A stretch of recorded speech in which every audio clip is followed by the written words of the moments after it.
40 మంది విద్యార్థులు కూర్చొని వస్తున్నటువంటి పరిస్థితి ఉంది, యాలాడుతూ వస్తున్నటువంటి పరిస్థితి ఉంది. దీనికి అంతటికి కారణం ఇలా ఆర్టీసీ సౌకర్యాలు, ఆర్టీసీలో ఉన్నటువంటి డ్రైవర్లు లేరు, ఆ కండక్టర్లు లేనటువంటి పరిస్థితి ఉంది. ఈ సందర్భంలో విద్యార్థులకు చాలా రకాల సమస్యలు ఏర్పడతా ఉన్నాయి.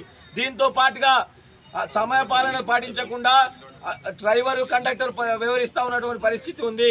9 గంటలకు రావాల్సినటువంటి బస్సు 10 గంటలకు 11 గంటలకు వస్తున్నటువంటి పరిస్థితి ఉంటే ఇలా 11 గంటలకు విద్యార్థులు ఏ విధంగా పాఠశాలకు కళాశాలకు వెళ్తున్నటువంటి పరిస్థితి ఉంటుంది.